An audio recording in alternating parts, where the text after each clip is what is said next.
राम राम। खजुराहो के मंदिरों में मैं भाव यात्रा करते हुए अभी चित्रगुप्त मंदिर के बाहर खड़ा हूँ। वैसे ये भगवान सूर्य को समर्पित मंदिर है, लेकिन उपदेवता चित्रगुप्त के नाम से इस मंदिर को स्थापित किया गया है। यह एक महत्वपूर्ण मंदिर है और इसकी भाव यात्रा पर मैं आपको लिए चलूँगा, आप बने रहें।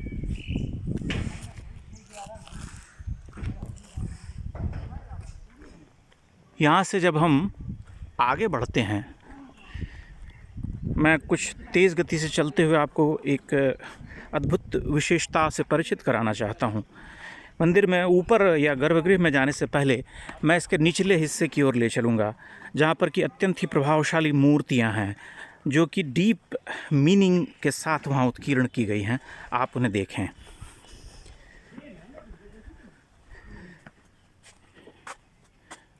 देखिए, ये सब बड़ी बड़ी मूर्तियां हैं और इस दृष्टिकोण से यह मंदिर अन्य मंदिरों से भिन्न है, क्योंकि इसकी बाहरी दीवार पर निचले हिस्से में इस तरह की मूर्तियां मिलती हैं जो अन्य मंदिरों में, खजुराहो के दूसरे मंदिरों में नहीं मिलती हैं।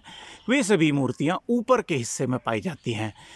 यहाँ पर एक स्त्री को दिखलाया गया है और उसके आभूषण आदि को भी आप देख सकते हैं। सिर पर जो उसने जूड़ा बांध रखा है उसे भी विशिष्ट तरीके से उत्कीर्ण किया गया है। कुछ मूर्तियां खंडित हो गई हैं, नर नारी की प्रतीत होती है, जैसे ये मूर्ति।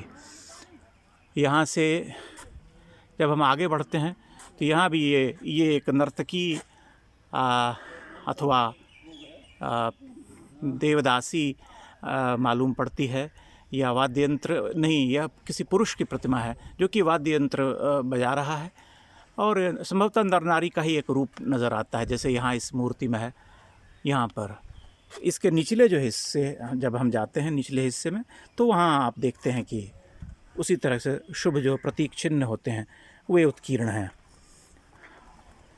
ये जो मंदिर हैं, दरअसल ये हमारी सोसाइटी को बतलाते हैं। इन्हें हमें इस अर्थ में समझना चाहिए कि कोई भी समाज जब तक आर्थिक रूप से पूरी तरह से अपनी उन सारी चिंताओं से मुक्त नहीं हुआ, तब तक ऐसे मंदिरों का निर्माण नहीं कर सकता। यानी जिसका पेट भरा हुआ है, जो अर्थ की चिंताओं से, कमाने खाने की चिंताओं से पूरी तरह से मुक्त है, वही अपने आप को कला की ओर झोंक सकता है। भूखे पेट न भजन गोपाला कहा गया है। जब भजन ही नहीं हो सकता तो कला पर कहाँ जाएंगे आदमी। कला पर तो दृष्टि तभी जाती है, और ऐसी विलक्षण कला तभी सृजित होती है जब मनुष्य अपने जीवन की जो न्यूनतम आवश्यकताओं की चिंताएं हैं उनसे मुक्त होता है। इसलिए ये मंदिर हमारी जो सोसाइटी थी उस समय की, उसको परिलक्षित करते हैं, बताते हैं कि हम बहुत ही समृद्ध सोसाइटी के लोग थे, जहाँ पर कि किसी तरह की अर्थ की चिंता लोगों को नहीं थी। इसीलिए इतने विशाल विशाल मंदिर बनाए जाते थे। एक बार मैंने पहले कहा था कि चंदेल राजाओं ने, हर राजा ने यह एक नैतिक या धार्मिक कर्तव्य माना कि वे अपने जीवन काल में कम से कम 10 बड़े मंदिरों का निर्माण करवाएंगे। इसीलिए खजुराहो में 100 से अधिक मंदिर हुआ करते थे, और जो काल के थपेड़ों में नष्ट हुए और कई बार उन्हें तोड़ा गया आक्रांताओं के द्वारा। तो अब मात्र 20 मंदिर बचे हैं, 20-25 मंदिर, और उन्हें हम देखते हैं। इसकी एक छोटे से प्रदक्षिणा पथ पर मैं लिए चलता हूँ। बाहरी दीवार पर आप समानता पाते हैं, उसी तरह की मूर्तियाँ, छोटी छोटी मूर्तियाँ आप देखते हैं। गज दल पर घुड़सवार आप देखते हैं, और जीवन के विविध जो हमारे दैनंदिनी के कर्म होते हैं उनको भी उत्कीर्ण किया गया है। जैसे यहाँ पर आप ध्यान से जब आप देखते हैं तो नृत्य करते हुए, युद्ध के लिए जाते हुए सैनिक घुड़सवार पर बैठे, घुड़सवार जिन्हें हम कहते हैं सैनिक, वो यहाँ पर, इसका जो ऊपरी शिखर है उसकी ओर मैं आपका ध्यान केंद्रित करना चाहूँगा। आप ध्यान से देखिए, यह जो इसका शिखर है यह एक नया निर्माण है, क्योंकि वह गिर गया था और उसे फिर से बनाया गया, इसीलिए वह सपाट है। उसके ऊपर आप कोई अलंकरण नहीं देखते हैं, जबकि निचले हिस्सों में यह बहुत ही सूक्ष्मता से अलंकृत है। लेकिन यह स्पष्ट रूप से दिखाई पड़ता है।